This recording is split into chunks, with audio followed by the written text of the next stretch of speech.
के पास जिस तरीके से जो रिजल्ट आया है, संजय राउत कह रहे हैं कि भाई जो है ऐसा ग्राउंड पे माहौल नहीं था, चुनाव दोबारा होना चाहिए। संजय राउत जी नशा करके राजनीति करते हैं और मेरे को समझ में नहीं आता कि ये ज़मीनी हकीकत को क्यों नहीं एक्सेप्ट करते। भैया जनता जनार्दन ने अपना अध्यादेश दे दिया है, भारी बहुमत से भारतीय जनता पार्टी को जिता दिया है, उन्हें एक्सेप्ट करना चाहिए। वो रात में भी दिन में भी सपने देख रहे हैं। घटेंगे तो घटेंगे का कितना बड़ा रोल मानते हैं, क्योंकि वो नारा हरियाणा में चला, फिर महाराष्ट्र में उस नारे की चर्चा हुई, यूपी उपचुनाव में। भाई साहब ये एक कड़वी सच्चाई है। अच्छा, हम सब एक हैं तभी सेफ हैं। देख लीजिए, अगर ये हमारी एकता ना होती तो किस प्रकार इन्होंने 1947 से पहले हमारे देश का विभाजन किया था। मैं भी उन्हीं परिवारों में से हूँ। हमारे दादा दादी जी पाकिस्तान, जब हिंदुस्तान का बंटवारा हुआ, पाकिस्तान उस तरफ रह गया, सियालकोट में रह गए। मेरे दादाजी संघ की शाखा चलाते थे देश से पहले सियालकोट में, 1995 तक उन्होंने चलाई संघ की। हमारे पूर्वज हमें बोल के गए हैं, हमें समझा के गए हैं, मर जाना पर कभी कांग्रेस जैसी देशद्रोही पार्टी को वोट नहीं देना। अच्छा, आज हम ही उसी को असल करते आ रहे हैं। किस प्रकार इन्होंने देश को बांटकर अंग्रेजों की जो थी डिवाइड एंड रूल, फूट डालो शासन करो की राजनीति को नापते हुए कांग्रेस ने देश का एक पाकिस्तान का हिस्सा बना दिया, एक बांग्लादेश बना दिया, अभी तो एक कश्मीर को भी तैयार करके एक और पाकिस्तान बनाने का कोशिश में। विपक्ष कह रहा है कि बटेंगे तो कटेंगे जैसे नारे दे के बांटने का काम किया जा रहा है, हम तो जोड़ने का काम करते हैं। भाई साहब, वो ये जो जनता के अंदर जो उत्साहित हो गए, जो समझ आ गई है ना कि हम बटेंगे तो कटेंगे और हम सब एक रहेंगे तो सेफ रहेंगे, ये जनता की सूझबूझ से परेशान हो गए हैं। ये जनता को बेवकूफ़ बनाकर वोट लेने की राजनीति करते थे और आज जनता समझदार हो चुकी है, इसलिए इनको वोट नहीं देती। संजय राउत केजरीवाल की भाषा बोल रहे हैं। जैसे केजरीवाल बोलते हैं, जब ये ऐसा कुछ होता है तो ये बोलने शुरू कर देते हैं कि ईवीएम में पंगा है। देखो, हिंदुत्व में मोदी जी के समर्थन में, मोदी जी की दिशा निर्देश में देश हर जगह बढ़ रहा है और अब दिल्ली की बारी है। पहले आपने हरियाणा में देखा, ये केजरीवाल, संजय राउत केजरीवाल की भाषा बोल रहा है। पहले दिल्ली में केजरीवाल ने बोला कि मैं जेल का बदला वोट, वो फेल हो गया और बुरी तरह हारे, 7 सीट हमारी आई। उसके हरियाणा में उसने कहा हरियाणा वाले मेरे जेल जाने का बदला लेंगे। तो उसी तर्ज पे देश आगे बढ़ रहा है। मोदी जी की नीतियाँ देश के लोगों को पसंद हैं। इतनी 370 चली गई। जब हम कहते थे युवा मोर्चा में, हम पुराने कार्यकर्ता हैं, हम बोलते हैं 317 जहाँ हुए बलिदान मुखर्जी, वो कश्मीर हमारा। 323 राम मंदिर बनाया, मत देश की जीडीपी आज कहाँ है। तो हर जगह मोदी जी की नीतियों में, मोदी जी के नेतृत्व में देश आगे। योगी जी का बड़ा चला, बटेंगे तो कटेंगे, उसका कितना बड़ा रोल मान रहे हैं? देखो, उसका कोई रोल नहीं। देखो, हमारे देश में कुछ मुसलमान नेता ऐसे हैं जो लोगों को बांटने की कोशिश कर रहे हैं। आपने देखा होगा, राहुल गांधी जी पार्लियामेंट खड़े होकर ये बोलते हैं कि भाई मैं जनगणना करा कर रहूँगा। अनुराग जी ने कहा था जिसकी जात का पता नहीं वो जनगणना की बात करता है। तो यही ये जातियों में बांट के हिंदू धर्म को, सिखों को, ये सब लड़वाना इनका, इसकी दादी का, इसके पिताजी का यही रहा है। आप देखोगे दिल्ली में जो नरसंहार हुआ सिखों का, तो राजीव गांधी ने कहा था कि बहुत बड़ा पेड़ गिरता है तो कुछ नुकसान होता है, शाखाएं उखड़ती हैं तो नुकसान होता है। तो दिल्ली में ये सब कांग्रेस ये जिम्मेदार हैं।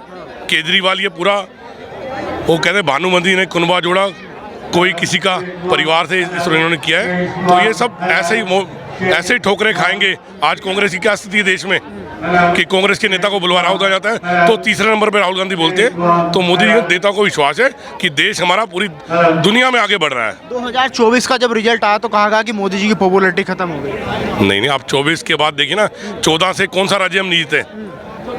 एक सिर्फ पंजाब को जोड़े कहाँ नहीं आए हम, हर स्टेट नारा दिया गया 400 पार, लेकिन अटक गए 250 से। नहीं, ऐसा नहीं है। देखो, कुछ जगह इनका चल गया, जैसे यूपी में चल गया, अभी जातियों में बांट के। समाजवादी पार्टी है सब, जब इन्होंने पहले नारा दिया पिछले चुनाव में कि 2 लड़के राहुल गांधी और अखिलेश जी चले तो क्या नतीजा हुआ, सरकार हमारी। तो कहने की बात है, मोदी जी पे, देश को नेतृत्व में, मोदी के नेतृत्व में विश्वास है और देश आगे बढ़ रहा है। उद्धव ठाकरे की शिवसेना हार को बचा नहीं पा रही। हार को देखो, शिवसेना में जो बाल ठाकरे जी का था, उन्होंने एक बात कही थी कि मेरा परिवार कभी राजनीति में नहीं आएगा। अब ये तो पहले बाल ठाकरे के घर के अंदर लड़ाई हुई, अब ये संजय राउत गलत भाषा का प्रयोग करता है तो शिंदे जी हमारे पास आ गए। तो कोई नीतियाँ और चीज़ों का जब व्यक्ति के दिल में, मन में ऐसा आता है कि भाई राजनीति, सत्ता का लालच। पहले ये बाल ठाकरे समाज की सेवा करते थे, जो ये पुराने लोग थे, अटल जी, इनसे सबसे प्रेम था व्यक्तिगत। तो अब तो इनके मन में राजनीतिक लालच है, तो यही स्थिति इनकी। जो कहते थे हिंदू में कांग्रेस को गालियाँ देते थे कल तक, अब उनके भाईचारा निभा रहे हैं। संजय रावत जी से पूछिए कि झारखंड में भी चुनाव हुए ना, झारखंड में तो नहीं उन्होंने बोला, झारखंड में तो नहीं बोला। महाराष्ट्र में हमारी सरकार बनी है तो कह रहे कि मशीनें खराब है। देश की जनता जाग उठी है, सबका साथ सबका प्रयास से होया है, और हिंदू मुस्लिम भाई भाई और कांग्रेस की कर दी सफाई। ये वो कहना है। कभी मोदी जी ने देश को जोड़ने की बात करी है, देश के हित में बात करनी है, देश के टुकड़े करने की बात नहीं करी है मोदी जी ने। उस रावत जी से पूछो, पहले अपने कांग्रेस की पार्टी को उन्होंने कहा था कि भारत जोड़ो यात्रा शुरू करेंगे। अगर तुम भारत जोड़ो यात्रा तुम्हारे 1% भी माइंड में बात होती ना, तो आज तुम्हारी सीटें पूरी आई होती। उन्होंने शुरू से भारत को तोड़ने का भी वो करा है, भ्रष्टाचार की राजनीति करी है। तो इसमें तो जनता ने, इस बार महाराष्ट्र की जनता को धन्यवाद देना चाहती हूँ, जिन्होंने मुंह तोड़ के, उन्होंने भी इनको कबूल नहीं करा, उन्होंने भी इनको नकारा कर दिया, क्योंकि ऐसी भ्रष्टाचारी पार्टी और ऐसे नेता जनता को नहीं चाहिए। क्या लगता है योगी जी का कितना बड़ा रोल मानते हैं, क्योंकि उन्होंने नारा दिया बटेंगे तो कटेंगे, वो नारा हरियाणा में चला, महाराष्ट्र में चल गया। उन्होंने सिर्फ ये कहा है बटेंगे तो कटेंगे, किसी जातिवाद के लेने का। उन्होंने कहा है देश के लोग इकट्ठे रहो, भारतवर्ष इकट्ठा रहो, उसमें हिंदू भी आ गए, मुस्लिम भी आ गए, सिख भी आ गए, सभी आ गए। तो अगर तुम बटोगे तो जो आतंकवादी देश है वो तुम्हें नुकसान पहुंचाएगा। उन्होंने ये बोला है, ये गलत नारा बना रहे कि हिंदू बटेगा तो कटेगा, नहीं कहा उन्होंने, क्योंकि हमारे देश के प्रधानमंत्री कभी देश को तोड़ने की बात नहीं करते, देश के हित में बात करते हैं, और जो देश के हित में बात करेगा वही देश पे राज करेगा। वो कर रहे हैं, यहाँ पे प्रधानमंत्री कर रहे हैं और वहाँ पे हमारे योगी जी कर रहे हैं। उद्धव ठाकरे की जो शिवसेना, उसका जो हाल हुआ, क्या वजह मानते हैं? उसका वजह वहाँ की जनता बताएगी ना क्या वजह है। कुछ तो ऐसा काम रहा होगा ना वहाँ पे। पिताजी की जो अपने, सही बात है, जो अपने बड़ों का सम्मान नहीं करा, वो देश की जनता का क्या सम्मान करेगा। पहले अपने घर से उठे हो ना, पहले उसका सम्मान करो, अपने माँ और बाप का सम्मान करो, अपने परिवार का सम्मान करो, बाद में देश की जनता तो जानते हैं, जिस व्यक्ति ने अपने परिवार का सम्मान नहीं करा तो वो इनका क्या सम्मान करेगी। और देश की जनता, मैं महाराष्ट्र की जनता को, एक कार्यकर्ता को बहुत बहुत शुभकामनाएं देना चाहती हूँ। और मैं कहती हूँ कि इस बार दिल्ली की जनता भी जाग उठी है, दिल्ली में भी 100% भाजपा की सरकार बनेगी और कोई नहीं रोक सकता, क्योंकि जो इस केजरीवाल खुजलीवाल ने जो वादे करे थे ना, भ्रष्टाचार की राजनीति फैलाई है। अप्पू चप्पू छप्पू सब जाएंगे, ये जिन्होंने गठबंधन करा सब जा रहे हैं। आप देख ही रहे हो, जनता जाग उठी है और जनता इस बार मुंह तोड़ के जवाब दिल्ली की जनता भी देने वाली है। मैं फिर कह रही हूँ, हिंदू मुस्लिम भाई भाई और कांग्रेस की कर दी सफाई।